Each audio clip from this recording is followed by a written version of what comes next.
Before I begin the video, I'd just like to say thank you to the channel members who are sticking around. No Running in My Lobby, Fluffy Chuff Knuffles, Elias IDK, and Steve Hughes. Click the join button, sign up today, get the title of Decent Human. Give these guys' backs a break, please. They've been holding it down for pretty much ever now, and they can't do it alone. Doing this ain't free, it's not cheap, and it takes time, attention, energy, and resources to do, so why not sign up today? There's two tiers. There's like $1.99 and like $3.99. Both of them are dirt cheap, set and forget, and the more of you that join, the less I have to worry about. So, that being said, thank you to those channel members for sticking around, and thank you to the future members of the Decent Humans roster. That being said, hello everybody. Blastcapbadger here. So, I am still on the rabbit hole of SCP, and the next one we're going to cover is 682. So we've seen it 682 a few times, but I was interested around like the lore and story behind 682, and a lot of people encouraged me to actually look into it, so you know what? That's what I'm going to do. So this is from SCP Animated, Tales from the Foundation. Okay. The Hunt for Hard-to-Destroy Reptile, SCP-682, SCP Animation. Alright. Alright. So they had to hunt it down first, huh? Let's see what happened. May 14th, 1883. I received a most curious missive in the post this morning. It has been 4 months since I returned to England, having nearly lost my life in endeavoring to Okay, that's too fast. I'm sorry. Too fast. become the first man to reach the summit of the foreboding and deadly Mount Everest. I have spent the time since in research and recovery here in London, nursing my wounds and documenting my memoirs of the harrowing trip up the mountain and my nearly fatal encounter with the creature I found there, and have not planned to embark again for distant shores until after summer has passed. That has changed, I fear, as the result of today's letter. To Lord Theodore Thomas Blackwood, CBE. Colonel Joseph Deafante, Armée de Terre of the Republic of France, does hereby cordially invite you to participate in the hunt of a great and terrible creature that threatens the lives of thousands. The Tarrasque, a creature great and terrifying, of late believed to be legend, has risen and threatens the security of the land of Provence and France itself. Colonel Deafante has been authorized by the President of the Republic to pay a sum of 5 million English pounds to the man or men who shall slay this infamous beast. Okay, so they're doing this like a,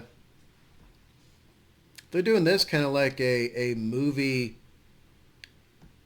kind of format, I guess you could say. What do you call it? A theater format or production or film format? I don't know. I don't know the first thing about theater, film, or production. I have no idea. But that's just my guess.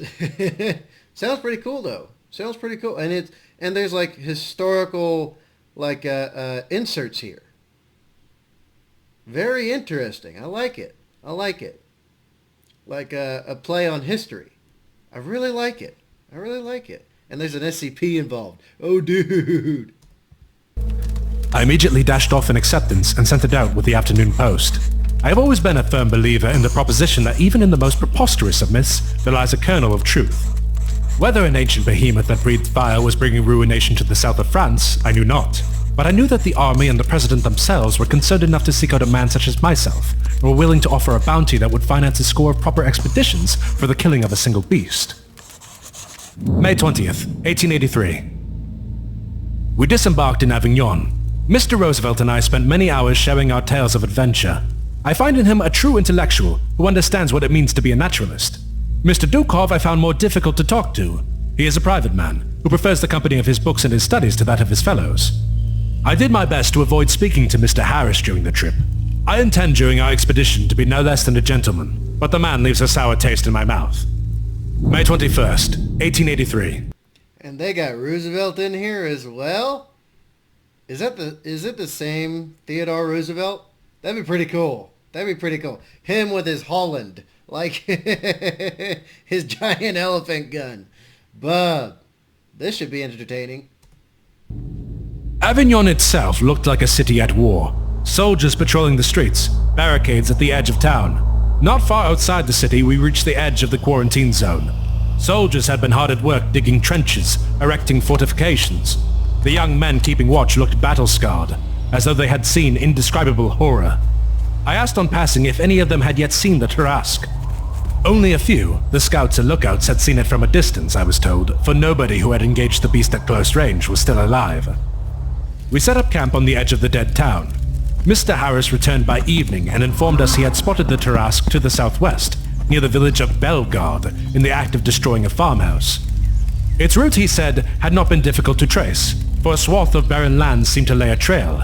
Even the grass itself was not safe from the Tarrasque's wrath.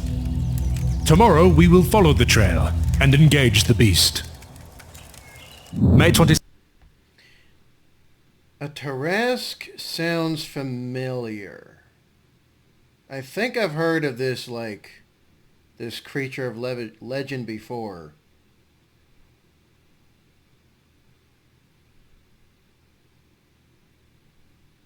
Wait, there's also a Zerg creature from what is it?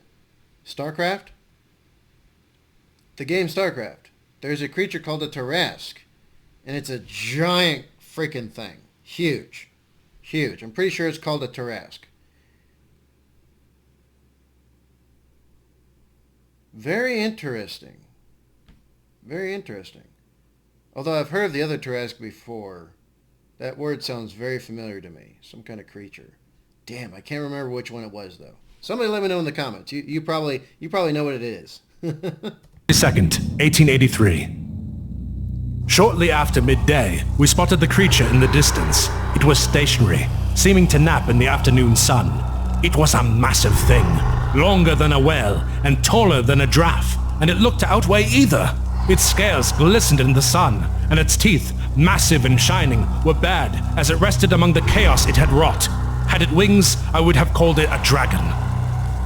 With our weapons in tow, we stealthily approached the beast to a range of less than 30 meters.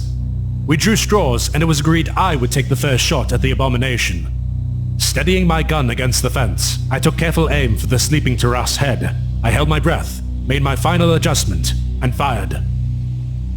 We watched with delight as the top of the Tarrasque's head was shorn clean off. The beast slumped to the ground, and I breathed a sigh of relief. Mr. Harris let out a cheer, and the dead beast came to life. Mr. Roosevelt and Mr. Harris barely had time to fire a round each at the beast before we were forced to scatter. We watched in horror as the wounds it took sealed themselves within seconds. We were able to elude the Goliath, and by nightfall we were among the soldiers at the barricade, our prides injured but otherwise in good health. May 28th, 1883. Lucky. Lucky. I wonder what kind of weapon they used, though. I wonder what kind of weapon they used. To blow its head clean off? Because that thing's tough. It's really tough. And it just comes back from everything. Somebody mentioned in one of the comments that it came back from merely a thought at one point. And I'm just like, that is nuts. Absolutely nuts. But yeah, having Mr. Roosevelt and Harrison here as well, like, dude. I'm liking the whole historical theme that's going on here. I really do. But lucky, they escaped it. Not a lot of people do. After our second attempt to attack the Tarrasque on the 23rd proved no more successful than the first, we have come to a conclusion that the beast cannot be killed simply by gunshot, or electrification, or setting it aflame, for the rate at which it heals its injuries is so great, and its tolerance for pain and mutilation so high, that even the mighty broadsides of the Royal Navy would have little chance of destroying it before it could take their lives in trade. To slay the Tarrasque, we determined, we would have to immobilize it, and deal such destruction upon it that it would be utterly annihilated before it could free itself. We prepared our trap in the fields near Gravesend, a village between Tarascon and Avignon that the Tarrasque had yet to lay waste to. We had judged that the beast stood about 9 feet at the shoulder, 6 feet wide and 30 feet long. We dug a long trench in the field wide and long enough to contain the beast, and deep enough to stop the beast climbing loose before the damage could be done. In the bottom of the pit, we mounted steel rods, sharpened to a fine point, by the hundreds, each tipped with the noxious poison I had acquired in the Orient. Mr. Roosevelt has agreed to act as bait. He will approach the Tarrasque on horseback and attack it with his elephant gun. Once it gives chase, I knew Teddy would have his elephant gun. I just knew it. he will lure it to the pit. Providence withstanding, nothing shall be left of the creature but ash and bone by sundown tomorrow. May 29th, 1883. Success! The plan went off without a hitch. It was afternoon before Mr. Roosevelt could coerce the Tarrasque into pursuing him, but surely enough, the reptilian behemoth fell into the pit, impaled upon the spikes. Messrs. Dukov, Harris and I, lying in wait out of sight, joined Mr. Roosevelt at the pit's edge and unleashed the full fury of our armaments onto it. Our rifles and shotguns, the particle destabilizer, Mr. Dukov's electric rifle, and the pitch-blende gun. The monster let loose a screech from the pits of damnation itself, as bullets and explosives tore its flesh loose, bit by bit, and gelid kerosene burned slowly and stopped it regrowing. By the time the fires had died down, a charred skeleton was all that remained. We have separated the beast's massive skull, blackened and perforated, from what remains of the monster, and a handful of soldiers are hard at work, filling in the pit with earth. Tomorrow we shall bring the skull back to Avignon and collect our reward. Oh, big mistake, my dudes. I'm pretty sure it'll reconstitute itself again from just the head. May 30th, 1883. We were hailed as heroes by the army when we arrived in Avignon with our prize. In the morning light, the Tarrasque skull seemed whiter than it had the night before, and more charred flesh stuck to it than it had seemed when we dragged it from the pit, though surely it was little more than an illusion. The four of us posed for photographs, and Mr. Dukov asked to have his photograph taken with his head in between the massive jaws of our fallen prey. Imagine our horror when the jaws snapped shut, severing Dukov's head neatly at the shoulders. The skull of the Tarrasque rolled loose from its place on the stage and snapped again, taking another chunk of his body, and the soldier screamed and fainted as it seemed to be growing a new coating of flesh and scales over its charred exterior. We watched, shocked, as the honor guards fired a volley at the skull. The chips it took off seemed to replace themselves instantly, and I was dumbfounded as sinew and muscles seemed to spread across the creature's bones and knit into shape. The jaws of the disembodied Tarrasque opened, and it shouted in French. The rest of the Tarrasque, covered in earth and grime, held together by a few lonely strands of muscle, lurched through the square with uncanny speed, trampling men in its path, ignoring gunshot and cannon fire as it made to rejoin its head. Mr. Roosevelt and I had no desire to see what happened next. We retreated into the vault as a blinding light filled the square, and a blistering wind, mightier than the hurricanes of the Caribbean, slammed the door shut and sealed us within. June 13th, 1883. Providence smiled upon us after all in the end. On the morning of the 1st, the vault door opened and I regarded a major of the army and a company of men searching for survivors. At least 10,000 were incinerated when Avignon was consumed by flame. Even those who had survived, I learned, had been burned or blinded, and pitch-blende fever will likely claim many of them in time. We were two of only a handful of witnesses to one of the greatest disasters to strike France in recent memory, and having been at the center of it all, the army regarded us with great suspicion. Mr. Roosevelt and I parted ways in Calais. He intends to return to America, he informed me, and pursue a political career. In that, I wish him well. President Teddy! I love hearing about Theodore Roosevelt in this story. I really love it. I returned to my house in London this afternoon and was informed by Deeds that a postcard had arrived for me this morning. The handwriting in the brief unsigned note within resembled that of the strange Englishman who had attended the questionings, whose notes I caught brief glimpses of from time to time. I present that message below. To Lord Theodore Thomas Blackwood, CBE. The Royal Foundation for the Security, Containment and Protection of Anomalous Objects and Phantasmagoria requests a meeting for the purpose of negotiating an alliance favorable to both our parties. Please call anytime, excepting Sundays, at number 19 Melbourne Road, Westminster, and ask to speak to Dr. Thursday. Your discretion is requested in this matter. Bub, the SCP Foundation found him. Bub. I have not heard of this foundation before, and I do not know if I intend to take them up on their mysterious overture.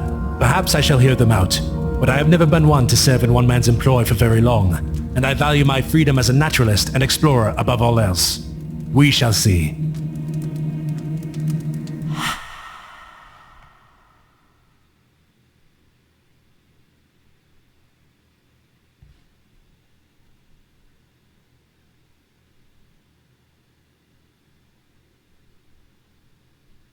Is that it? Yep, that's it.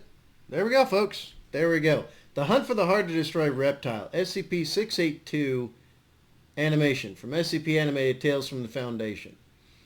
Dude, this is a good story. I like this story. What about y'all? What did y'all think?